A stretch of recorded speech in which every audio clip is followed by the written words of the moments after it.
Tarzan of the Apes, by Edgar Rice Burroughs. Chapter 16. Most Remarkable. Several miles south of the cabin, upon a strip of sandy beach, stood two old men, arguing. Before them stretched the broad Atlantic. At their backs was the dark continent. Close around them loomed the impenetrable blackness of the jungle. Savage beasts roared and growled. Noises, hideous and weird, assailed their ears. They had wandered for miles in search of their camp, but always in the wrong direction. They were as hopelessly lost as though they had suddenly been transported to another world. At such a time, indeed, every fiber of their combined intellects must have been concentrated upon the vital question of the minute, the life and death question to them of retracing their steps to camp. Samuel T. Philander was speaking. "But, my dear Professor," he was saying, "I still maintain that but for the victories of Ferdinand and Isabella over the 15th century Moors in Spain, the world would be today 1,000 years in advance of where we now find ourselves. The Moors were essentially a tolerant, broad-minded, liberal race of agriculturalists, artisans, and merchants, the very type of people that has made possible such civilization as we find today in America and Europe, while the Spaniards—" "Tut, tut, dear Mr. Philander," interrupted Professor Porter. "Their religion positively precluded the possibilities you suggest. Moslemism was, is, and always will be a blight on that scientific progress which has marked—" "Bless me, Professor," interjected Mr. Philander, who had turned his gaze toward the jungle. "There seems to be someone approaching." Professor Archimedes Q. Porter turned in the direction indicated by the near-sighted Mr. Philander. "Tut, tut, Mr. Philander," he chided. "How often must I urge you to seek that absolute concentration of your mental faculties which alone may permit you to bring to bear the highest powers of intellectuality upon the momentous problems which naturally fall to the lot of great minds. And now I find you guilty of a most flagrant breach of courtesy in interrupting my learned discourse to call attention to a mere quadruped of the genus Felis. As I was saying, Mr. "Heavens, Professor, a lion!" cried Mr. Philander, straining his weak eyes toward the dim figure outlined against the dark tropical underbrush. "Yes, yes, Mr. Philander, if you insist upon employing slang in your discourse, a lion. But as I was saying—" "Bless me, Professor," again interrupted Mr. Philander, "permit me to suggest that doubtless the Moors who were conquered in the 15th century will continue in that most regrettable condition, for the time being at least, even though we postpone discussion of that world calamity until we may attain the enchanting view of yon Felis carnivora which distance proverbially is credited with lending." In the meantime the lion had approached with quiet dignity to within 10 paces of the two men, where he stood curiously watching them. The moonlight flooded the beach, and the strange group stood out in bold relief against the yellow sand. "Most reprehensible, most reprehensible!" exclaimed Professor Porter, with a faint trace of irritation in his voice. "Never, Mr. Philander, never before in my life have I known one of these animals to be permitted to roam at large from its cage. I shall most certainly report this outrageous breach of ethics to the directors of the adjacent zoological garden." "Quite right, Professor," agreed Mr. Philander, "and the sooner it is done the better. Let us start now." Seizing the Professor by the arm, Mr. Philander set off in the direction that would put the greatest distance between themselves and the lion.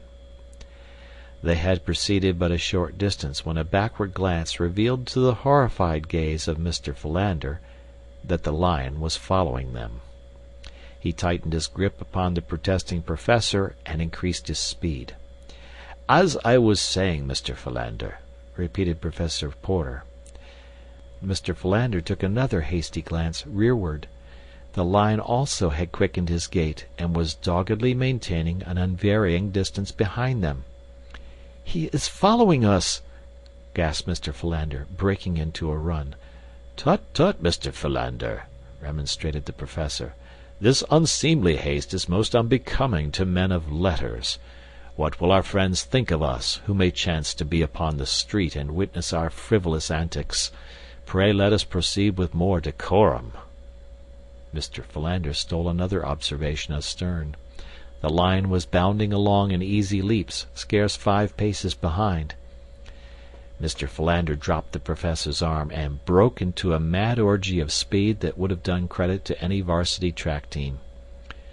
"As I was saying, Mr. Philander," screamed Professor Porter, as, metaphorically speaking, he himself threw her into high. He too had caught a fleeting backward glimpse of cruel yellow eyes and half-open mouth within startling proximity of his person.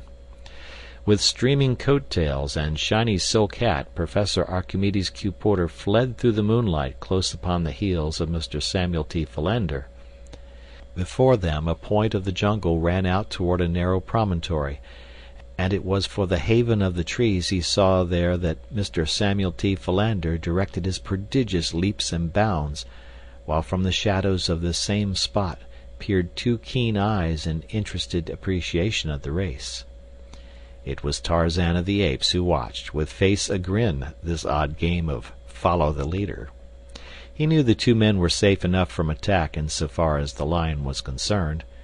The very fact that Numa had foregone such easy prey at all convinced the wise forest craft of Tarzan that Numa's belly already was full. The lion might stalk them into hungry again, but the chances were that if not angered he would soon tire of the sport and slink away to his jungle lair. Really, the one great danger was that one of the men might stumble and fall, and then the yellow devil would be upon him in a moment, and the joy of the kill would be too great a temptation to withstand.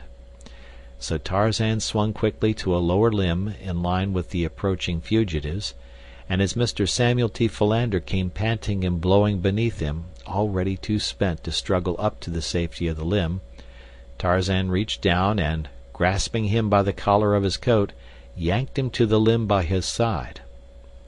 Another moment brought the Professor within the sphere of the friendly grip, and he too was drawn upward to safety just as the baffled Numa, with a roar, leaped to recover his vanishing quarry. For a moment the 2 men clung panting to the great branch, while Tarzan squatted with his back to the stem of the tree, watching them with mingled curiosity and amusement. It was the Professor who first broke the silence. "I am deeply pained, Mr. Philander, that you should have evinced such a paucity of manly courage in the presence of one of the lower orders, and by your crass timidity have caused me to exert myself to such an unaccustomed degree in order that I might resume my discourse. As I was saying, Mr. Philander, when you interrupted me, the Moors—" "Professor Archimedes Q. Porter," broke in Mr. Philander in icy tones, "the time has arrived when patience becomes a crime and mayhem appears garbed in the mantle of virtue.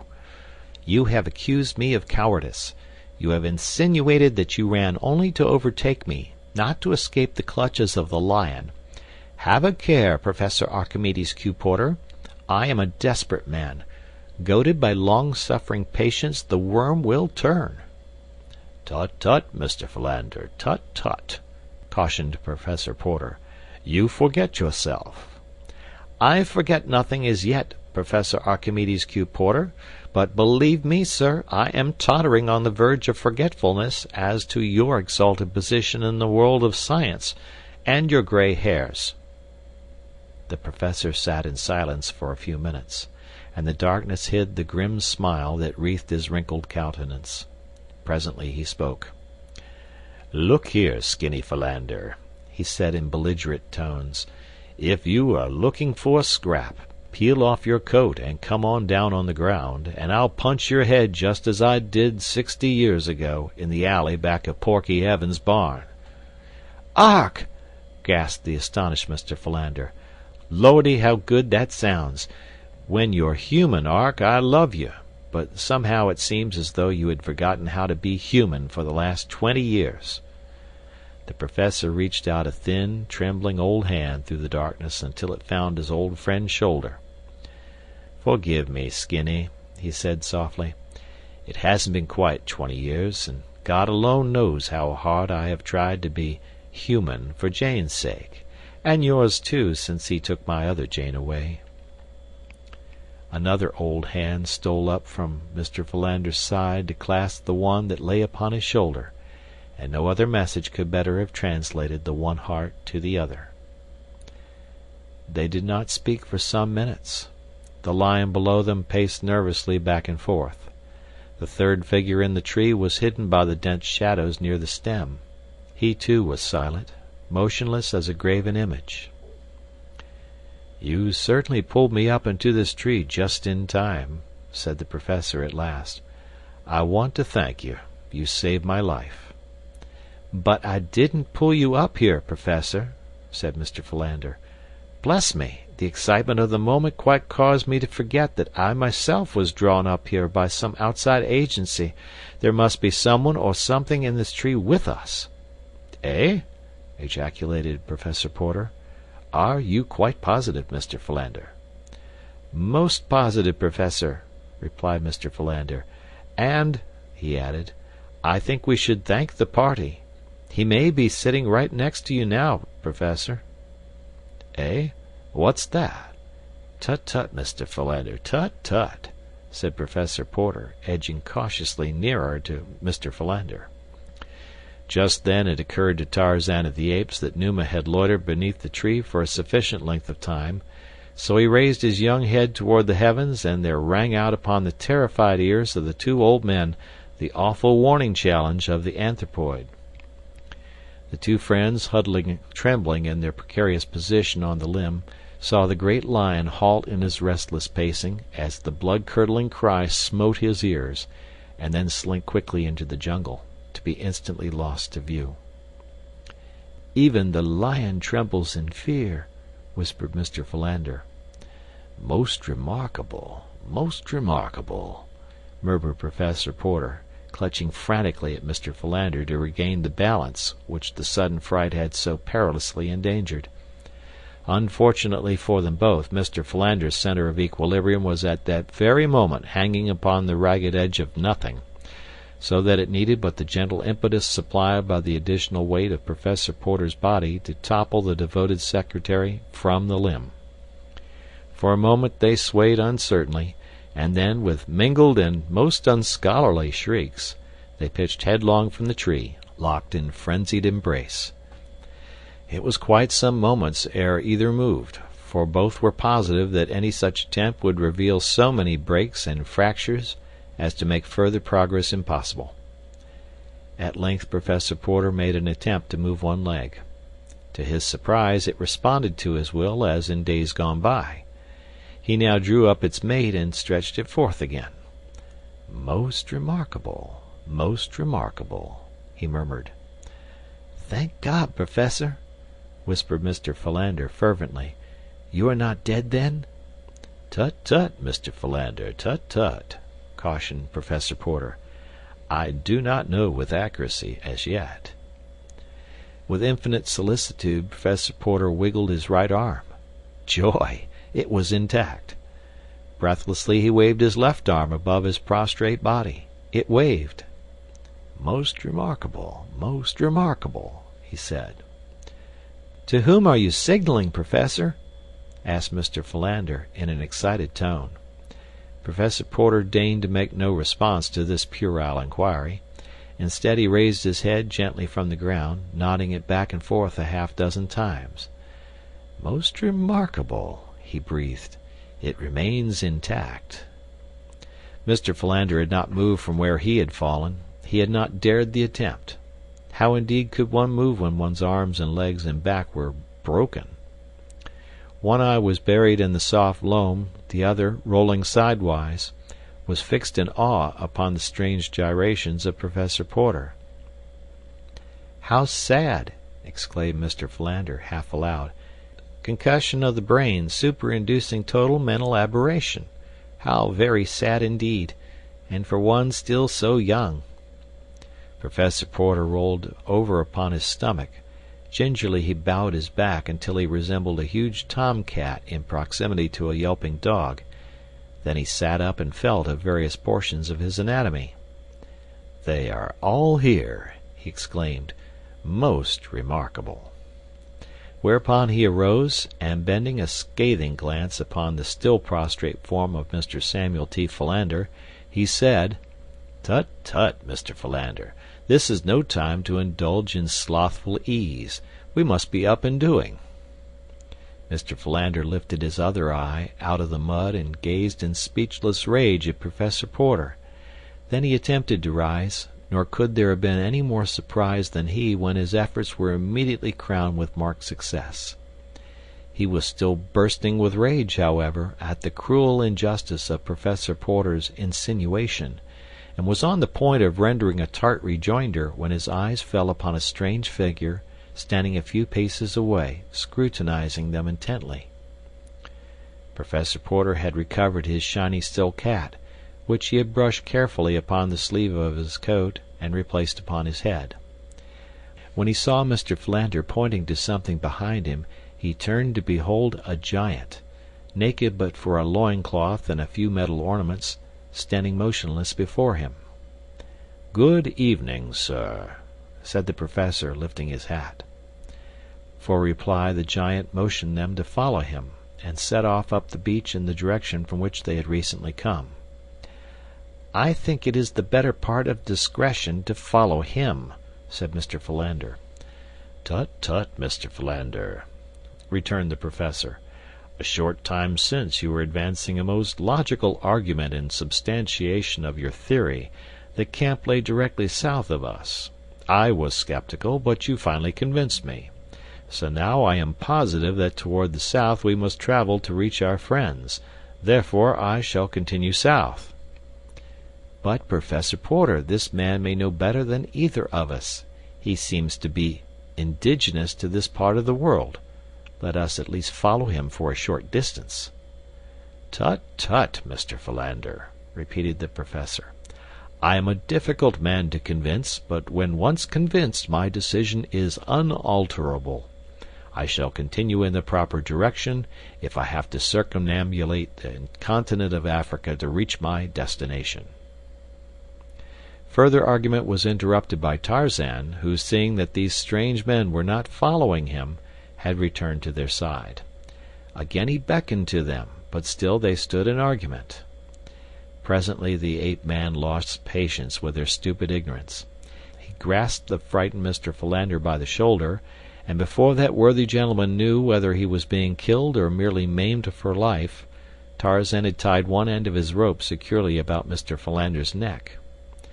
"Tut, tut, Mr. Philander," remonstrated Professor Porter. "It is most unbeseeming in you to submit to such indignities." But scarcely were the words out of his mouth ere he, too, had been seized and securely bound by the neck with the same rope. Then Tarzan set off toward the north, leading the now thoroughly frightened professor and his secretary. In deathly silence they proceeded for what seemed hours to the two tired and hopeless old men, but presently as they topped a little rise of ground they were overjoyed to see the cabin lying before them, not 100 yards distant. Here Tarzan released them, and, pointing toward the little building, vanished into the jungle beside them. "Most remarkable, most remarkable," gasped the professor. "But you see, Mr. Philander, that I was quite right, as usual, and but for your stubborn willfulness we should have escaped a series of most humiliating, not to say dangerous, accidents. Pray allow yourself to be guided by a more mature and practical mind hereafter when in need of wise counsel." Mr. Samuel T. Philander was too much relieved at the happy outcome to their adventure to take umbrage at the professor's cruel fling. Instead he grasped his friend's arm and hastened him forward in the direction of the cabin. It was a much relieved party of castaways that found itself once more united. Dawn discovered them still recounting their various adventures and speculating upon the identity of the strange guardian and protector they had found on this savage shore. Esmeralda was positive that it was none other than an angel of the Lord, sent down especially to watch over them. "Had you seen him devour the raw meat of the lion, Esmeralda," laughed Clayton, You would have thought him a very material angel." "There was nothing heavenly about his voice," said Jane Porter, with a little shudder at recollection of the awful roar which had followed the killing of the lioness. "Nor did it precisely comport with my preconceived ideas of the dignity of divine messengers," remarked Professor Porter. "But when the gentleman tied two highly respectable and erudite scholars neck to neck and dragged them through the jungle as though they had been cows." End of chapter.